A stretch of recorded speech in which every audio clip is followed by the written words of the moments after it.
Welcome back to Advocacy Alchemy with Professor Ross. We got a good one tonight, guys. Speed limit shattered. 140 mile per hour chase on I-75 North. This is out of Georgia. This is in Clayton County.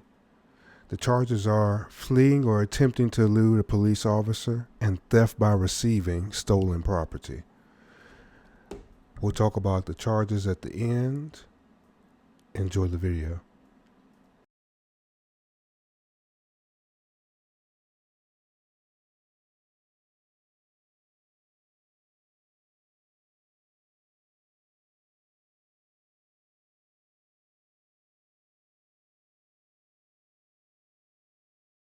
I'm back in court area.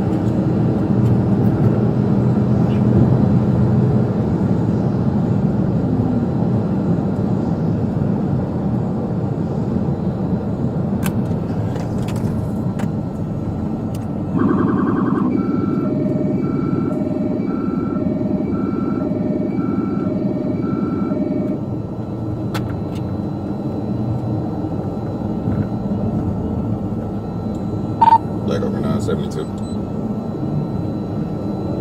Black over 9, go ahead.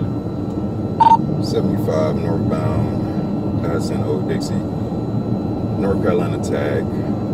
Victor Charlie Echo 3867 is going to be on a Dodge Durango SRT.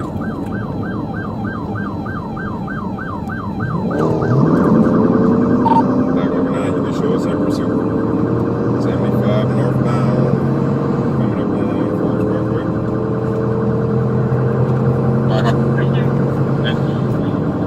Just make the location of 106, traffic light. 25 north from the Forest Parkway.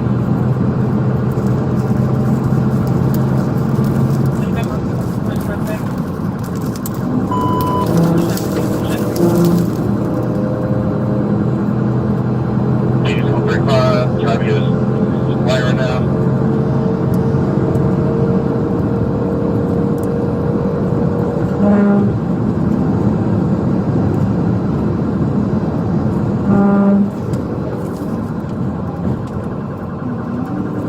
Continuing northbound 75. Forest Parkway coming up to 285.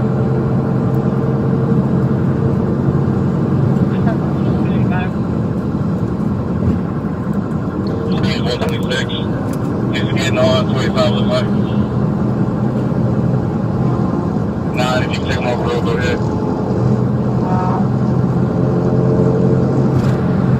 No, 285, stand by for east to west.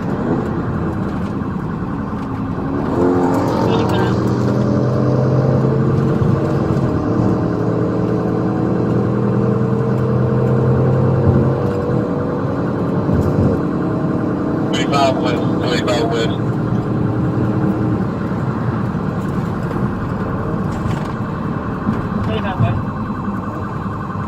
Then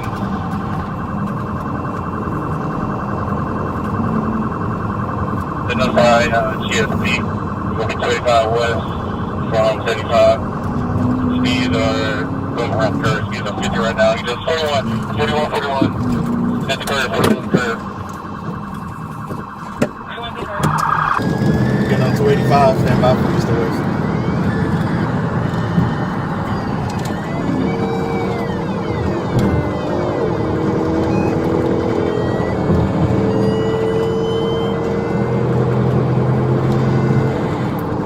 West, 285 west.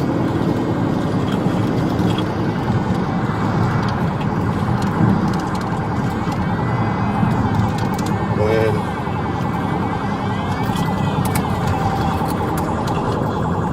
Go ahead and notify GSP. It'll be 285 west from 75. Speeds are going around the curve. Speeds are 50 right now. He just 41 at the curve, 41 on the curve. 41 roll over.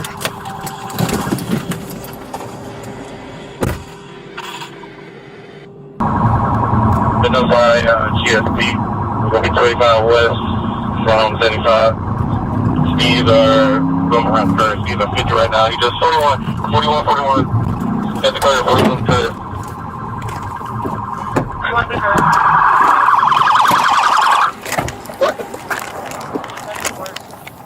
That's right.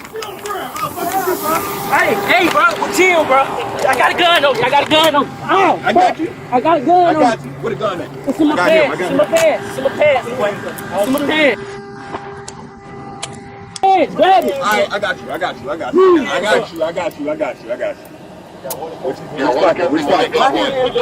here. I got you. It's right here in my hands. Calm down. It's right here. I got you. All right?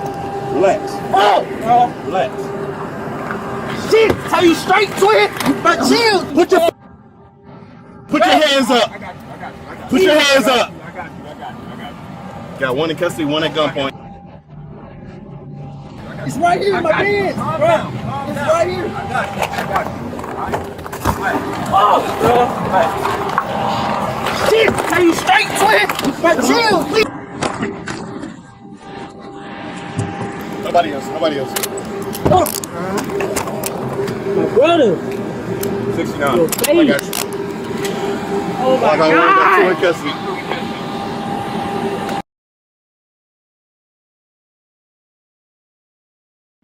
So, how'd you feel about that one? Now, I feel they were definitely driving way too fast. Let's jump into the law.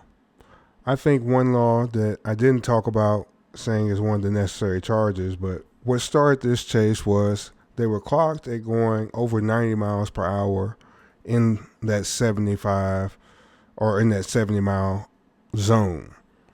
So let's look at what the law is for speeding first.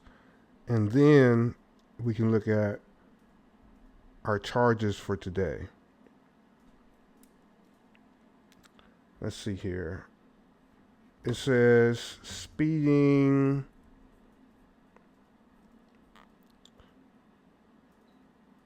All right, they have this rule. It says Georgia Basic Speeding Law mandates that drivers operate their vehicles at a speed that's reasonable and prudent under the conditions and having regard for the actual and potential hazards then existing. It says this means that regardless of the posted speed limits, drivers must adjust their speed to suit current driving conditions such as weather, traffic, and road quality. They have some absolute speed limits. Notice down here toward the bottom of that list, 70 miles per hour on interstate highways. All right, they were driving on interstate this time, so we can kind of jump ahead there. It also says 65 miles per hour on sections of physically divided highways without full access control on the state highway system. So I'm not sure. It looks like they were on the regular highway portion here, so we will say the 70 miles per hour. Penalties for speeding. Exceeding by 5 miles or less, no fine. Between 5 and 10, $25.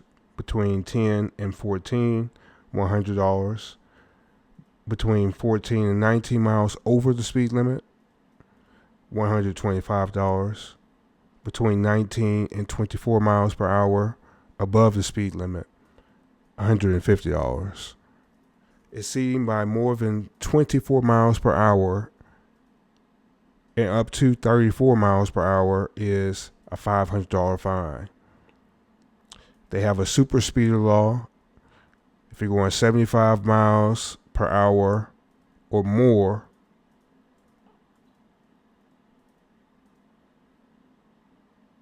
over the speed limit, there's an additional $200 fine on top of all the other fines. Or 85 miles per hour or more on any road or highway. They also have a point system, and this point system has a look back period. So look, it says accumulating 15 points within a 24-month period. So that's 2 years. 15 points over 2 years can lead to a license suspension. All right, you get 2 points for exceeding the speed limit by 15 to 18 miles. 3 points for exceeding by 19 to 23 miles, 4 points for exceeding by 24 to 33 miles, and 6 points for anything going over 34 miles per hour of the speed limit. Reckless driving. Exceeding or excessive speeding can escalate to a reckless driving charge defined as operating a vehicle with reckless disregard for the safety of persons or property. This misdemeanor carries penalties for $1,000 and up to 12 months in jail. So it's a high misdemeanor, basically. Look at my next search here. Does a conviction for fleeing in a vehicle in Georgia have automatic license suspension? Now, I ask this because in my home state, there's an automatic license suspension when you flee from police. Yes, in Georgia, a conviction for fleeing or attempting to elude a police officer results in an automatic driver's license suspension. All right, the code section is section 40-5-54. All right, the Department of Driver Services is mandated to suspend the license of any driver convicted of using a motor vehicle to flee or attempt to elude an officer. The first conviction is a 12-month suspension. The second conviction within 5 years is a 3-year suspension. Third or subsequent convictions within 5 years is a revocation of a driver's license. You see that revocation of driver's license, that simply means that you won't automatically get your license back. You have to do some additional requirements, whether it be courses or going back through the whole driver application process. Okay. Let's take a look at, let's jump into our actual charges. All right. Fleeing. In Georgia, fleeing or attempting to elude a police officer is governed by section 40-6-395. This statute makes it unlawful for a driver to willfully fail or refuse to stop their vehicle when signaled by a police officer. The signal can be given by hand, voice, emergency light, or siren. And the officer must be in uniform and driving a marked police vehicle. That's interesting, the marked police vehicle portion. It helps with some of the factors if the government has to prove that person knew this was a police officer they were being signaled by. Penalties for violations. First conviction. This is classified as a high and aggravated misdemeanor punishable by a fine between $1,000 and $5,000 and a sentence ranging from 30 days to 12 months in jail. Second conviction, they have a 10-year look-back period on this charge. Still a high and aggravated misdemeanor, fines between $2,500 and $5,000. And imprisonment between 90 days and 12 months. Third conviction, between $4,000 and $5,000 is a fine, imprisonment from half a year to 1 year. Fourth and subsequent convictions within 10 years is elevated to a felony, punishable by a fine between $5,000 and $10,000, and a punishment ranging from 1 to 10 years in prison. Look at these aggravating factors leading to a felony charge. If you're operating the vehicle at speeds exceeding 20 miles per hour over the posted limit, striking or colliding with another vehicle, causing an accident. That's a big one. There was an accident here. Fleeing in traffic conditions that place the public at risk of serious injuries. You can get that one also. Committing specific traffic violations during the attempt to elude. That one also. Dangerously weaving through traffic. All those. Leaving the state during the pursuit.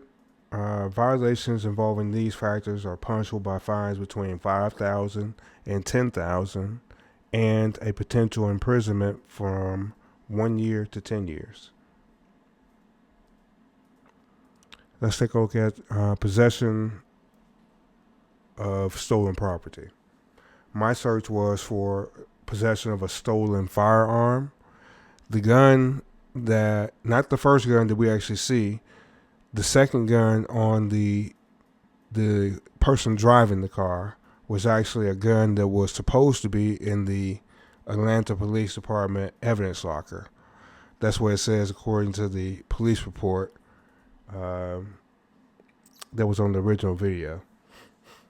In Georgia, possessing a stolen firearm is addressed under the offense of theft by receiving stolen property. This is outlined at section 16-8-7. The statute states that the person commits this offense when they receive, dispose of, or retain stolen property, including firearms, knowing or having reasonable grounds to believe that the property was stolen.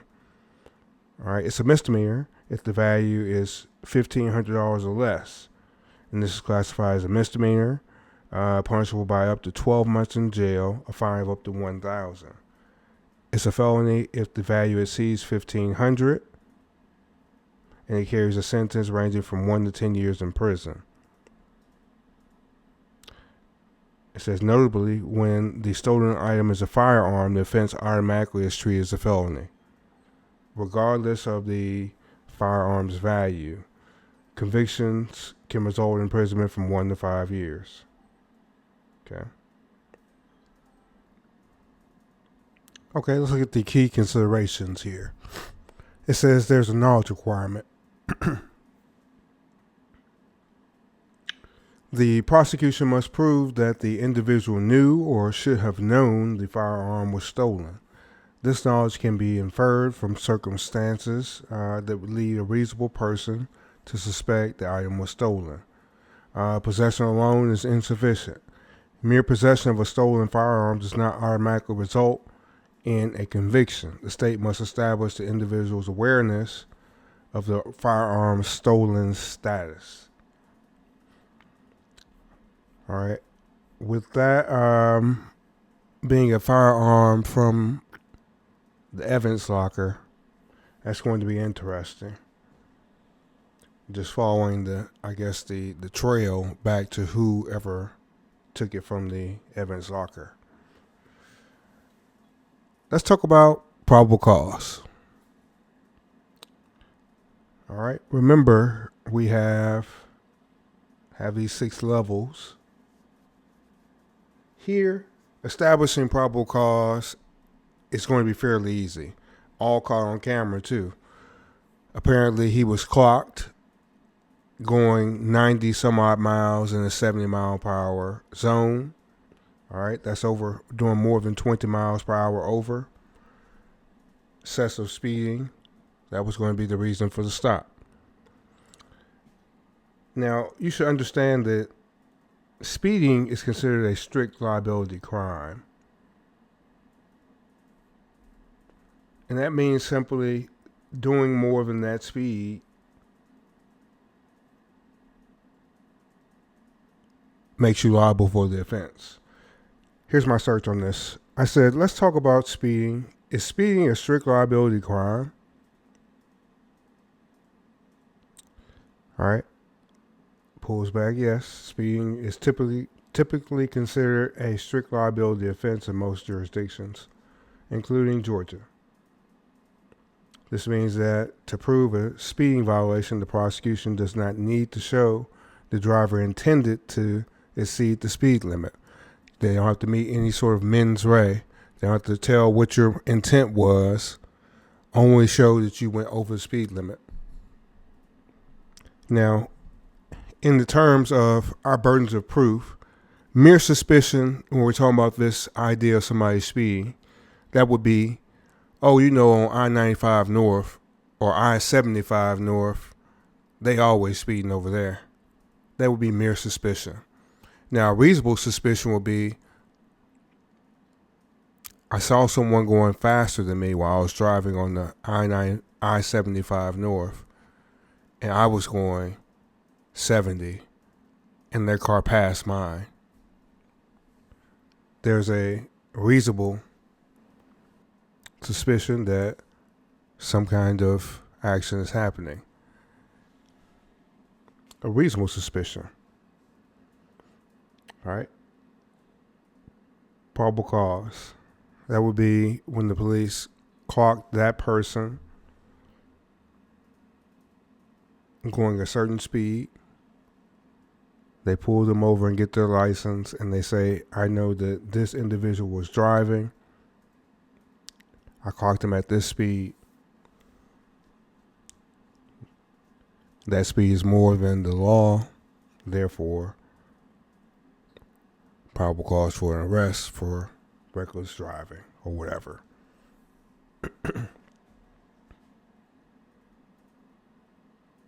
Next, you have preponderance of evidence. Remember, that's 51% of evidence points that someone did something or not.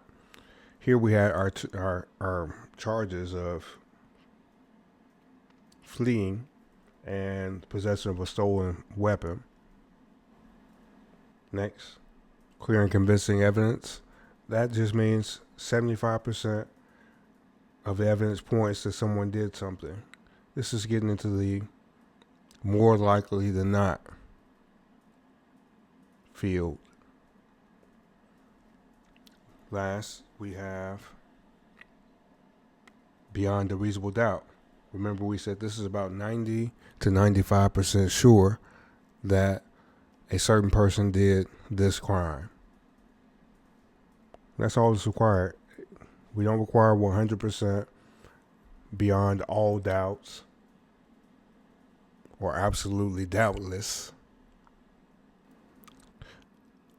All right, so in the end, how do you feel about this one? I think this is a perfect one to show a young person in your life what happens when you speed. And it looks like these two young guys, they didn't talk about finding anything illegal in the car, but they did smash this car up. So I don't know if this is their car, someone's car they're borrowing, but that car got totaled. They're going to get some tickets behind this. Potentially, they could receive some jail time if they have prior offenses. They might be offered some probation or something of that nature if they have no prior offenses. But this is dangerous. This is going to affect their lives for at least the next 3 to 5 years. And it's just silly. It's not worth it. It's not worth it. Leave your comments below. This is Advocacy Alchemy with Professor Ross. I'll see you in the next one tomorrow. Have a good night, guys.